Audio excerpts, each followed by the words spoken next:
दोन महत्वाच्या गोष्टी माध्यमांसमोर बोलण्यासाठी आलेलो आहे। आपण जर मागच्या काही दिवसात मागच्या 18-20 दिवसात जर बघितलं असेल तर एक स्टंटबाजी म्हणता येईल अलीकडच्या काळामध्ये चालू झालेली आहे।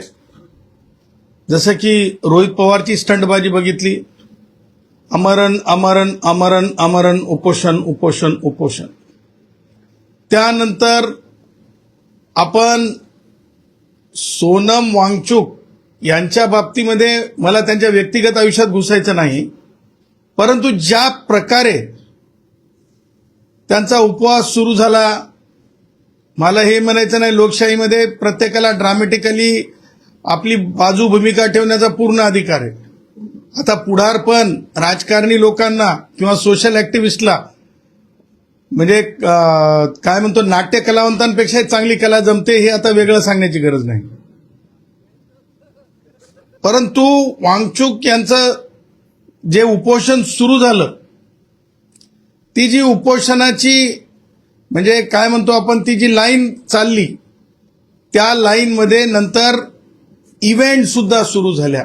म्हणजे ते सोनम वांगचुकचं उपोषण नुसतं उपोषण राहिलं नाही, तर इव्हेंट स्पॉट झाला, सेल्फी स्पॉट झाला।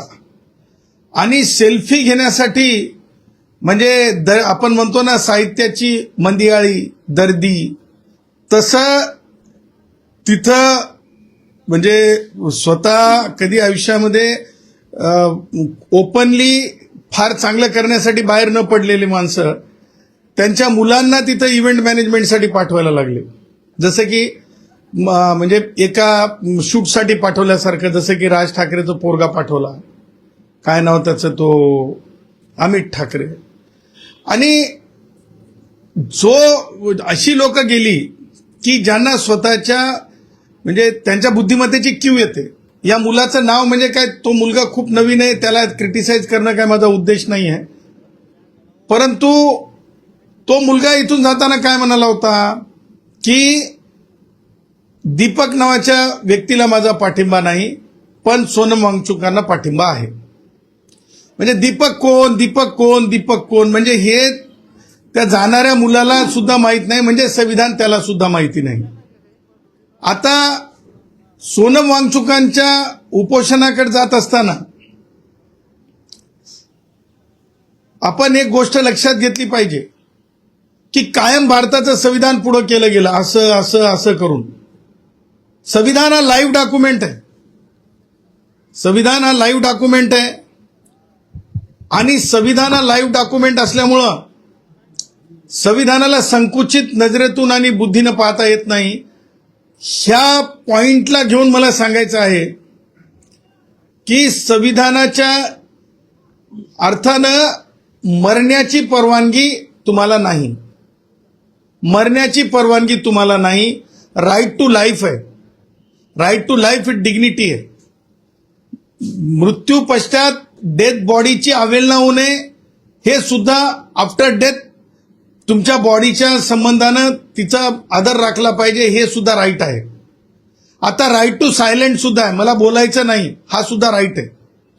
परंतु मी आमरण उपोषण सुरू करतो आणि मी मरतो मरतो मरतो मरतो, मी अमुक वेळी मरणार, मी तमुक वेळी मरणार, मग मी मरणारच आहे आणि मग आता मरण जवळ आलं, ह्या चर्चा देशभर घडवण्यात येत आहेत। आणि ह्या चर्चा का घडवल्या चालल्यात, तर ह्या चर्चेमागे पॉलिटिकल अजेंडा आहे। प्रत्येकाला आपल्या डेमोक्रेसीमध्ये अजेंडा मांडण्याचा अधिकार आहे, त्याच्याबद्दल म्हणणं नाही। परंतु सोनम वांगचुक यांच्या उपोषणाच्या बाबतीमध्ये आम्ही काल पत्रकार परिषद घेऊन सांगितलं होतं, मनोज जरंगेला जर मरणापर्यंत उपवास करता येत नाही आणि आम्ही उच्च न्यायालयात गेल्याच्या नंतर न्यायालय निरीक्षण नोंदवतात, त्याच प्रकारे दिल्ली उच्च न्यायालयामध्ये निरीक्षण नोंदवले गेले आणि म्हणून आर्टिकल 21 नुसार सोनम वांगचुक यांना औषध उपचार देणं हे आवश्यकच होतं। आणि म्हणून दिल्ली पोलिसांनी किंवा आरोग्य अधिकाऱ्यांनी जी त्यांची काळजी घेण्यासाठी त्यांना ताब्यात घेतलं, त्या गोष्टीचं मी स्वागत करतो। कारण वन्स अ लाईफ असं अनेकदा म्हटलेलं आहे. आणि कसं आहे की कोण कोणत्या राजकारणाखातर, म्हणजे सोनम वांगचुकांचं काय राजकारण आहे किंवा समाजकारण आहे, किंवा राष्ट्रवादी काँग्रेसच्या वयोवृद्ध पुढारी शरद पवारांचं काय राजकारण आहे, उद्धव ठाकरेंचं काय राजकारण आहे, हे सगळ्या, किंवा आपले केजरीवालांचं काय राजकारण आहे, ह्या सगळ्या गोष्टी वेगवेगळ्या लोकांच्या वेगवेगळ्या राजकारणाशी संबंधित आहेत. आणि म्हणून त्यांना उचलून त्यांना औषध उपचार करणं हे अगदी कायदेशीर झालेलं आहे. आणि हे कायदेशीर होत असताना काही लोक म्हणतात की डेमोक्रेसीत आमचा अधिकार आहे. काही लोक सांगतात की भारतरत्न डॉक्टर बाबासाहेब आंबेडकरांनी अधिकार दिला. हो दिलाय, पण काय दिलाय हे आपण कधी डोळसपणे पाहताय का? आणि ज्यांना शेंबूड पुसता येत नाही ते म्हणतात की ब्लॅक डे आणि काळा दिवस. ब्लॅक डे आणि काळा दिवस तो होता जेव्हा पुना पॅक्ट भारतरत्न डॉक्टर बाबासाहेब आंबेडकरांना बॅरिस्टर एम के गांधीजींनी उपवासाच्या नावाखाली एका प्रकारे, मी तर म्हणेल एका प्रकारे एक आयुष्य समोर ठेवून इमोशनल ब्लॅकमेलिंग केलं तर काय. आणि म्हणजे खऱ्या अर्थानं म्हणजे ज्याला म्हणतो अनुसूचित जाती जमातींचा स्वतंत्र मतदारसंघाचा हक्क हिरावून घेऊन खरे लोकप्रतिनिधी येऊ नये म्हणून उपवास केला. आणि ती शृंखला जी आहे उपवासाची ती अत्यंत निष्ठुर आहे. ती या देशाच्या डेमोक्रेसीला काळीमा फासणाऱ्यासारखी आहे. आणि म्हणून आमरण उपोषण काय आहे आणि काय मर्यादेत आहे हे जे संविधान जे आहे म्हणजे त्यांनी शिकलं असं दाखवतात. त्यांना मला सांगायचंय, भारतरत्न डॉक्टर बाबासाहेब आंबेडकरांनी त्यांच्या शेवटचे जे भाषण होते त्या भाषणामध्ये सांगितलं, डॉक्टर बाबासाहेब आंबेडकरांनी सामाजिक न्याय, समता आणि संविधानिक मार्गाने संघर्ष करण्यावर भर दिला. त्यांनी लोकशाहीत संवाद, कायदेशीर लढा आणि संघटित आंदोलन यांना महत्व दिले. आमरण उपोषण सारख्या मार्गाबाबत ते सावध होते, कारण त्यांच्या मते निर्णय विवेक, कायदा आणि न्याय यांच्याच आधारे व्हावेत, भावनिक किंवा नैतिक दबावाखाली नव्हे. बाबासाहेबांचा संदेश होता, शिका, संघटित व्हा आणि संघर्ष करा, पण हा संघर्ष संविधानाच्या चौकटीत राहून करा. माझं म्हणणं आहे की ज्या प्रकारे सोनम वांगचुक यांचं उपोषण आहे ह्या कक्षेच्या बाहेर जाणार आहे, संविधानाच्या चौकटीच्या बाहेर जाणार होतं. आणि म्हणून त्यांच्या असंविधानिक म्हणजे औषध उपचार घेऊ नका असं म्हणण्याची तसदी कसं दाखवू शकतो आपण? कारण वैद्यकीय अधिकारी जेव्हा म्हणतात किंवा तुम्ही स्वतःच सांगता की त्यांची खूप तब्येत खालावली, तुम्ही व्हिडिओ टाकता, आणि जर पुन्हा तुम्ही म्हणता की यांना म्हणजे औषध उपचार घेऊ नये म्हणून तुम्ही आडवे येता, जाणून बुजून रक्कस क्रिएट करण्याचा प्रयत्न करता, हे अत्यंत गलिच्छ राजकारणाचा भाग आहे. आणि म्हणून अशा प्रकारचं आमरण उपोषण हे चुकीचं आहे आणि त्या चुकीला आम्ही चूकच म्हणणार. त्या पुढे जाऊन मला तुम्हाला सांगायचं आहे की ज्या प्रकारे म्हणजे त्यांच्या पत्नीनी सोनम वांगचुक यांच्या 2 गोष्टी सांगितल्या, व्हायटल नॉर्मल आहे आणि त्याचबरोबर पोटॅशियम 2.9 आहे असं त्यांचं म्हणणं आहे माध्यमांसमोर. जर व्हायटल ऑर्गन्स नॉर्मल आहेत तर मग हे का, मग केव्हा राहते माणूस नॉर्मल? 18 दिवसाच्या नंतर. 18 दिवसाच्या नंतर नॉर्मल तेव्हाच असते जेव्हा तुम्ही काहीतरी इंटेक घेता. मग ते तरी सांगा ना, तुम्ही ते इंटेक घेत होते, परंतु हे उपोषणाच्या किंवा या नाट्याच्या एक पार्ट होता की आमची तब्येत बिघडली, आमची तब्येत खराब झाली असं म्हणणं. कारण व्हायटल ऑर्गन्सवर परिणाम उपवास असल्याच्या नंतर दिसायलाच पाहिजे. परंतु ह्या 2 गोष्टी व्हायटल नॉर्मल आणि पोटॅशियमच्या बाबतीत जे बोललं गेलं त्याच्यावर मला भर द्यायचा आहे. आणि लोकशाहीला कुणी सुद्धा वेटीस धरू नये असं माझं म्हणणं आहे. त्या पुढे जाऊन मला म्हणायचं आहे की आपण हे सगळं पाहत असताना डॉक्टरांचा इन्सल्ट होता कामा नये. पोलिसांसोबत संघर्ष आहे का तुमचा?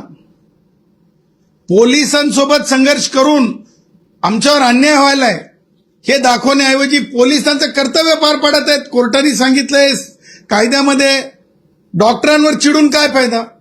डॉक्टर काय तुमचे दुश्मन आहेत का?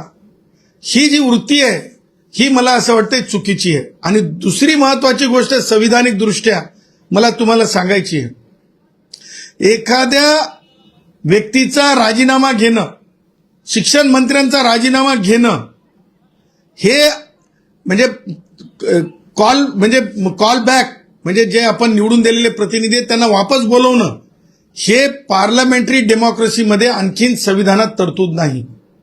त्यामुळे उद्या जर आणखीन कुणीतरी बसेल आणि ते म्हणेल की नाही नाही आम्हाला हे राष्ट्राध्यक्ष नको आहेत आणि हे राष्ट्राध्यक्ष हे सर्वस्वी जिम्मेदार असतात, राष्ट्राचे पहिले प्रमुख आहेत, राज्यपाल हे पहिले प्रमुख आहेत, यांना काढून टाका, कारण यांची स्वाक्षरी प्रत्येक कायद्यावर असते. NEETचा कायदा असो की अॅट्रॉसिटीचा कायदा असो की संविधानामधली दुरुस्ती असो की कोणत्याही प्रकारचा शैक्षणिक कोणत्याही प्रकारच्या कायद्याबाबतीत UGCचा कायदा असो, मग काय काढून टाका म्हणल्याच्या नंतर कुणीतरी उपोषणाला बसणार. ठीक आहे, तुम्ही तुमच्या सार्वजनिक आयुष्यामध्ये काही उपोषणं केले असतील कारणांसाठी, परंतु एक्स्ट्रीम जाऊन तुम्ही सिस्टम फेल करू शकत नाही, कारण राईट टू कॉल बॅक हे आणखीन कायद्यामध्ये नाही, कायद्यात तशा प्रकारची तरतूद नाही. आणि म्हणून माझं असं म्हणणं आहे की सतसत विवेक बुद्धी जागृत ठेवून आपण कार्य केलं पाहिजे. आपण कायदेशीर भारतरत्न डॉक्टर बाबासाहेब आंबेडकरांनी जे सांगितलंय, तुम्ही कायदेशीर सांगा ना. माननीय शिक्षण मंत्री केंद्रातले, त्यांचा दोष कुठं आहे, त्यांची इन्व्हॉल्वमेंट आहे का, असं तुम्ही दाखवलंय का आतापर्यंत? नाही दाखवलं. तुमच्याजवळ असा काही पुरावा आहे का की एनी कन्व्हर्सेशन आहे का? नाही आहे. जयश्री पाटील यांनी ज्यावेळेस एक प्रकरण, म्हणजे अनिल देशमुख गृहमंत्री होते तेव्हा मी पुरावे दाखवले.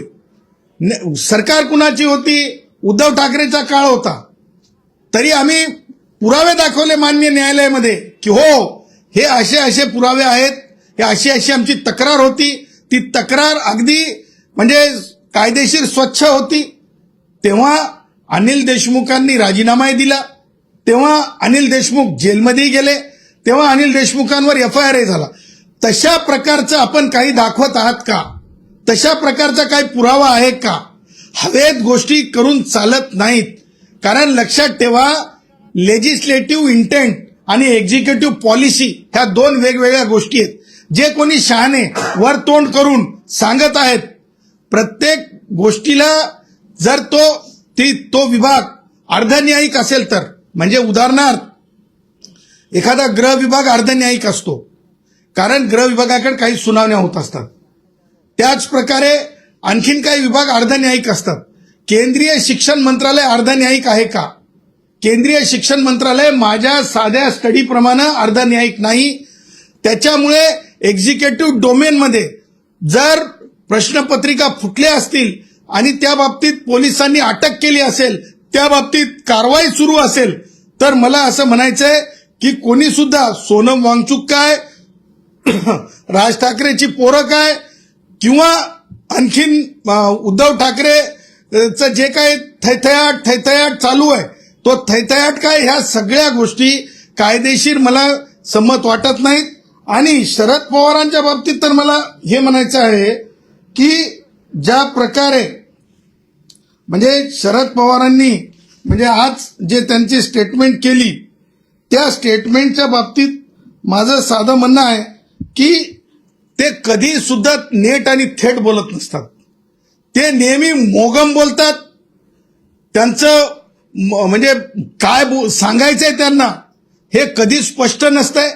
एका बाजूला म्हणतात की परिस्थिती आटोक्याच्या बाहेर, म्हणजे काय, म्हणजे त्यांची आरोग्याची परिस्थिती आटोक्याच्या बाहेर की आणखीन काही परिस्थिती आटोक्याच्या बाहेर, हे कधी सुद्धा शरद पवार राष्ट्रवादी काँग्रेसचे वयोवृद्ध पुढारी स्पष्ट बोलत नाहीत. संदिग्ध आणि संदिग्धतेचा फायदा, संदिग्धतेवर राजकारण आणि भावनिकतेवर राजकारण स्वार करणे हे देशात आणि महाराष्ट्रात चालणार नाही. आणि म्हणून मला हे सांगायचं आहे की आज बॅरिस्टर गांधीजी सारखं सोनम वांगचुकांना सोशल मीडिया प्लॅटफॉर्मवर दाखवलं चाललंय. बॅरिस्टर गांधीजींसारखं सोनम वांगचुकांना सोशल मीडिया प्लॅटफॉर्मवर दाखवलं चाललंय. परंतु भारतरत्न डॉक्टर बाबासाहेब आंबेडकरांचे विचार आणि भारतरत्न डॉक्टर बाबासाहेब आंबेडकर लिखित आणि म्हणजे त्यांनी दिलेली भाषणं आणि भारतरत्न डॉक्टर बाबासाहेब आंबेडकरांचं लिखित संविधान, या तीन गोष्टी भारत रत्न डॉक्टर बाबा साहब अम्बेडकर की सोच अभी जिंदा है. भारत रत्न डॉक्टर बाबा साहब अम्बेडकर की सोच अभी जिंदा है. भारत रत्न डॉक्टर बाबा साहब अम्बेडकर की सोच अभी जिंदा है. त्यामुळं संविधान पूर्णपणे वाचून घ्या आणि त्या प्रकारे वर्तन करा. त्याचबरोबर भाषणं पूर्ण वाचून घ्या बाबासाहेबांची आणि त्या प्रकारे वर्तन करा. केवळ पुणे पॅक्ट सारखे बॅरिस्टर गांधीजीचे विचार आता चालणार नाहीत. आणि सोनम वांगचुकच का आणखी कुणी जरी येऊन विद्यार्थ्यांच्या भावनांवर, विद्यार्थ्यांच्या शैक्षणिक म्हणजे एखाद्या एक्झिक्युटिव्ह डोमेनमध्ये घडलेल्या घटनेवर म्हणजे स्वार होऊन राजकारण कुणाला करू दिलं जाणार नाही. हे मला डंके की चोट पे आपल्याला सांगायचं होतं.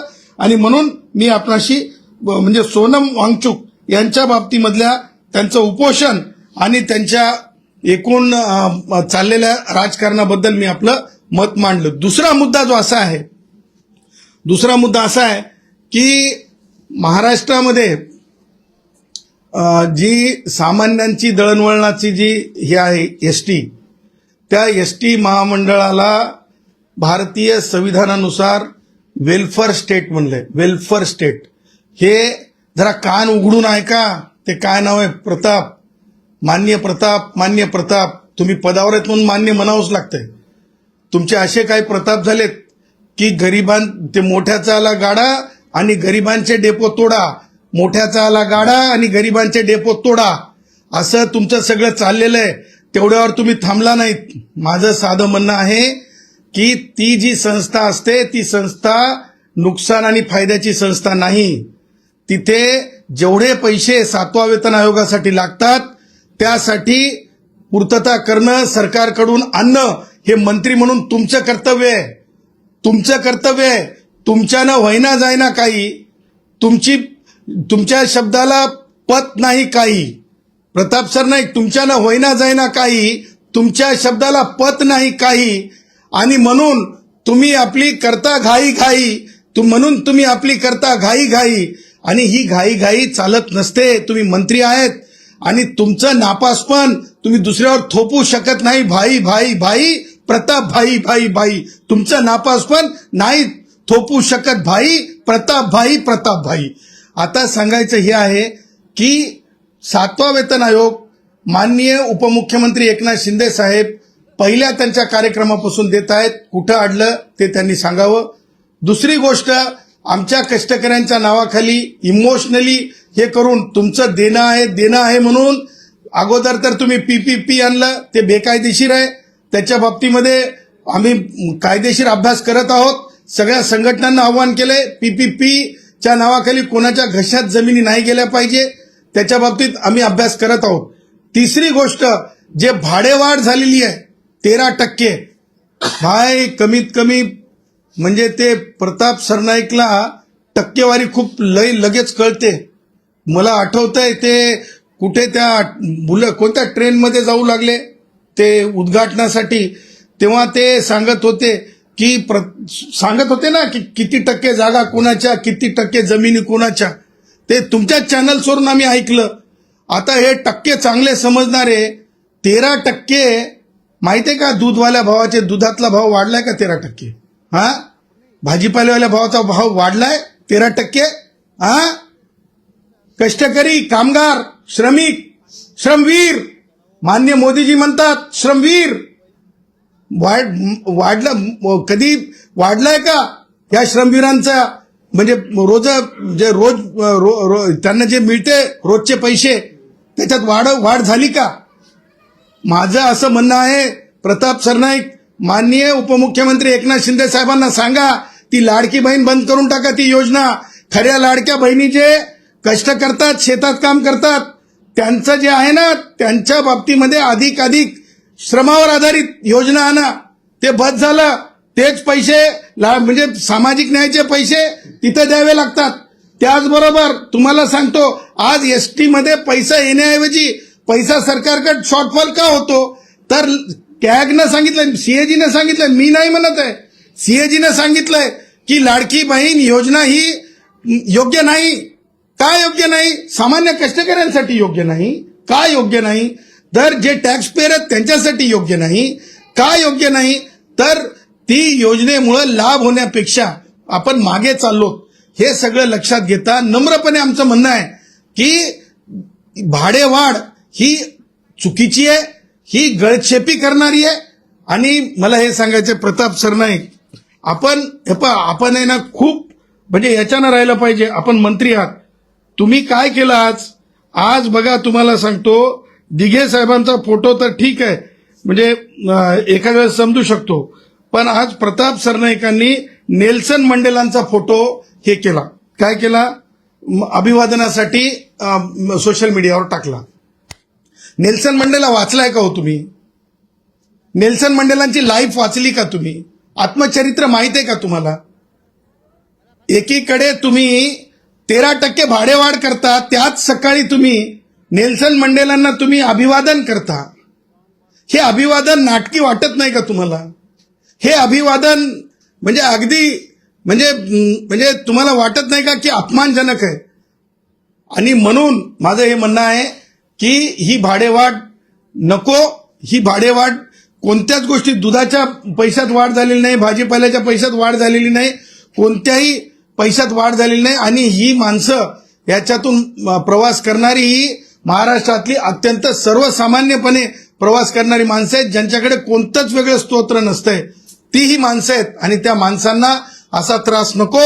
आणि म्हणून ह्या सगळ्या गोष्टीला डोळसपणे माननीय मुख्यमंत्री महोदयांनी पाहिलं पाहिजे. ही 13% भाडेवाढ जर तुम्हाला अशीच आता 13 उद्या 50% करा, उद्या 100% करा प्रताप सरनाईक, कारण तुमचा प्रोग्रेस रिपोर्ट नापाशा प्रोग्रेस रिपोर्ट आहे, नापाशा प्रोग्रेस रिपोर्ट आहे. आता डेपो राहणार नाही. वाढ वाढ वाढ करून कोणी बसमध्ये बसलं नाही पाहिजे, गरीब माणूस पुन्हा पायानं चालला पाहिजे. हेच ठेवा आता शिल्लक.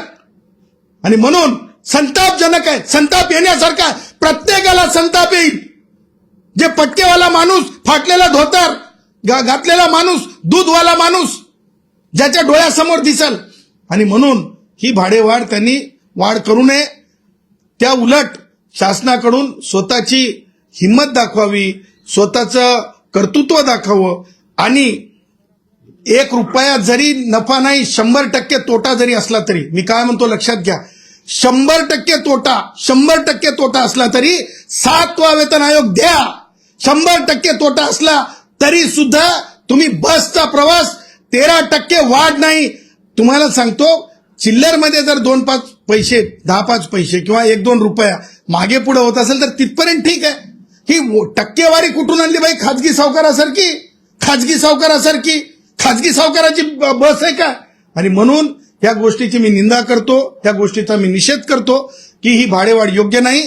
आणि कष्टकऱ्यांच्या नावाखाली इमोशनल ब्लॅकमेलिंग करून देणं आहे म्हणून कष्टकऱ्यांना पुढं करून डेपोचा, मला म्हणायचं नाही खालसा करून टाकायचा काय जमिनीचा, ते डेपोलाही कष्टकरीत दाखवायचे, भाडेवाढीलाही कष्टकरीत दाखवायचे, आणि आपण मात्र नापासी आपली पुढं चालू ठेवायची. हे चुकीचं आहे. 2 दिवसापूर्वी राज ठाकरेंनी एक समाज माध्यमांवरती पत्र लिहिलं होतं, जाहीर पत्र होतं, बावसूर यांना समर्थन दिलं. अंजली दमानी या सामाजिक कार्यकर्त्या ह्या टीका करतायत की त्यांनी थेट दिल्लीला यावं आणि त्यांच्या समर्थनात तिथं बसावं किंवा त्यांना त्या ठिकाणी पाठिंबा दिला, समाज माध्यमांवरती असं देऊ नये. लोकांसांगे ब्रह्मज्ञान. या अंजली दमानी तर अगोदर जाऊन तिथे जाऊन फोटो काढून आल्यात, त्या का वापस आल्यात? त्यांना तिथून इकडे आणण्यासाठी कोणी काय पाचारण केलं नव्हतं, काही नाही. राज ठाकरेचंही आम्ही म्हणजे राज ठाकरेंनी भारतरत्न डॉक्टर बाबासाहेब आंबेडकरांचं भाषण वाचावं. आणि अंजली दमानिया ज्या म्हणजे मला माहित नाही त्या कोणत्या म्हणजे कशातल्या कार्यकर्त्या आहेत, मला आणखीन समजलं नाही, कारण त्यांचे विषय समजले नाही आणि ते कोणत्या विषयाला तडीस नेतात ते मला समजलं नाही. परंतु त्यांनी सुद्धा भारतरत्न डॉक्टर बाबासाहेब आंबेडकरांचे जे भाषणं आहेत ते वाचले पाहिजेत आणि संविधान खऱ्या अर्थानं समजून घेतलं पाहिजे. डेमोक्रेसी म्हणजे मला कोणालाही टीका करायची नाही. राज ठाकरेला मला हे म्हणायचंय, ते थरथराट नावाचा एक पिक्चर होता, अशोक सराफचा होता का? लक्षाचा होता, थरथराट आणि थैथयाट. हे राज ठाकरेचा आता लोकांना नाटकी पद्धत, थरथराट आणि थैथयाट हे आता रोजचं झालंय. त्यामुळे नवीन काही नाही. नागपूरमध्ये आज रामरक्षा आंदोलन होतंय. उद्धव ठाकरे जात आहेत, पोहोचले आहेत, संजय राऊत आहेत. एकीकडे नागपुरात रामनगरमध्ये राम मंदिरामध्ये रामरक्षा आंदोलन, तर दुसरीकडे हनुमान चालीसा अमरावतीला. मला हे सांगायचं आहे की म्हणजे मला अमरावतीचं तर माहिती नाही, परंतु मला नागपूरच्या बाबतीत सांगायचंय. बघा, आता हे वैचारिकदृष्ट्या खूप मागास राहिलेले उद्धव आहेत आणि संजय बाबूचं तर विचारूच नका. त्याच्या मागासलेपणाला म्हणजे कोणती टेस्ट लावावी तेच समजत नाही. लक्षात ठेवा, काश्मीर ते कन्याकुमारी पर्यंत आता समान नागरिक कायदा येत आहे. प्रभू श्रीरामांच्या विचाराचं आज देशामध्ये विचार ज्या पद्धतीनं म्हणजे विचार प्रवाह होत आहेत, ह्या गोष्टी सुद्धा तुम्हाला सांगतो, समानतेचं तत्व युनिफॉर्म सिव्हिल कोडच्या आधारे येणं हे अत्यंत महत्वाची गोष्ट आहे. आणि म्हणून मला असं म्हणायचंय की प्रभू श्रीरामांचा विचार जेव्हा म्हणजे मोठ्या प्रमाणात देशात म्हणजे सुदृढ होत असताना किंवा चर्चा होत असताना, आणि काय आंदोलनाला नाव दिले उद्धव ठाकरेनं, हे रक्षा करणार आणि हे रक्षा करणार काय? हे बघा, जे कधी घरात इनकमिंग फक्त माहित होती त्यांना, ते काय दुसऱ्याला नाव ठेवतात. एक बोट तिकडे दाखवलं तर 4 बोटं इकडे राहतात. फक्त इनकमिंग माहित होती, आउटगोईंग माहित होती का? एक मला येऊन जेव्हा वेगवेगळे शिवसेनेचे असो, मनसेचे असो, सगळेच येऊन भेटतात मला येऊन बोलतात, सर असं झालं, सर तसं झालं. कारण मी अडचणीचा म्हणजे सेवादार आहे. ज्याला अडचण आली त्याचा सेवादार मी. म्हणजे ते म्हणतात जाऊ दे तिकडं पद कोणतं असो साहेब, तेवढं दवाखान्याचं बघून घ्या साहेब, तेवढं अडचणीचं आहे साहेब, तेवढं विद्यापीठाचं बघून घ्या साहेब, हे थोडं अडचणीचं आहे साहेब, हे जरा फोन लाव. त्यासाठी लोक येऊन सांगतात, साहेब बोले इनकमिंग वाले ना आता नाव ठेव, रक्षेची गोष्ट कराव, इनकमिंग वाले ना, हे तर खूप झालं. त्याच्यामुळं बघा, त्यांना जर सुबुद्धी असती तर त्यांनी अनेक वेगवेगळ्या आर्थिक विषयावर चर्चा घडवून आणली असती. स्वतःची लायकी स्वतः सिद्ध करायची असते. लिडरशिपच्या परिभाषेत सांगायचं असलं तर तुम्हाला सांगतो, वेगवेगळ्या कारणानं काहीतरी उखरून काढून आपण उभं केल्याच्या नंतर विषय उभे राहत नसतात. हे मला डंकीकीत छोटपे उद्धवला सांगायचं. सर, धर्मेंद्र प्रधान यांनी राजीनामा द्यावा, त्यासाठी सीजेपीचं आंदोलन सुरू होतं आणि आज सोनम वांगचुक यांना पकडून सुद्धा नेलं. तर आता अभिजित तिटके म्हणतायत की मोदीजींनी पण आता राजीनामा द्यावा. कसं आहे, अभिजित या विद्यार्थ्याचं म्हणा किंवा मुलाचं आकलन आणि चिंतन कदाचित भारतीय संविधानाच्या बाबतीमध्ये आणि कायदेशीर किंवा भारतरत्न डॉक्टर बाबासाहेब आंबेडकरांच्या ऍक्च्युअल म्हणजे स्पीचेसच्या बाबतीतलं ज्ञान फारच कमी दिसते. आणि जेव्हा माणूस फ्रस्ट्रेट होतोय तेव्हा असं बोलतोय. मी तुम्हाला आत्ताच सांगितलं की अभिजित बेटा, एक आहे लेजिस्लेचर आणि दुसरं आहे एक्झिक्युटिव्ह.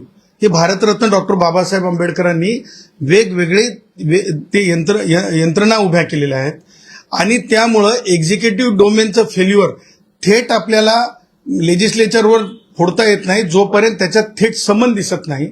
आणि म्हणून आता कसं आहे की ते आता खूप वयानं लहान आहे. आता आम्ही ग्रामीण ढोबळ भाषेत म्हणायचं, त्या लेकराने भारतरत्न डॉक्टर बाबासाहेब आंबेडकरांचे स्पीचेस वाचले पाहिजे, त्यानं भारतीय संविधान वाचलं पाहिजे, त्याने इंटरप्रिटेशन्स वाचले पाहिजे. ह्या सगळ्या गोष्टींची आवश्यकता आहे. त्यामुळे त्यांना कुणीतरी सांगितलं असेल की आता हे सोनम वांगचुक नेले म्हणजे आता हे आपलं सगळं गेलं असं त्यांना वाटत असेल.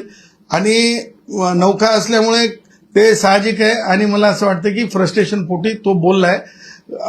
आणि त्यामुळं एका कारणासाठी म्हणजे आपल्याला लक्षात घेतलं पाहिजे की भारत देशात स्थानिक स्वराज्य संस्थांमध्ये आपण कायदा आणलाय. कोणता आणलाय?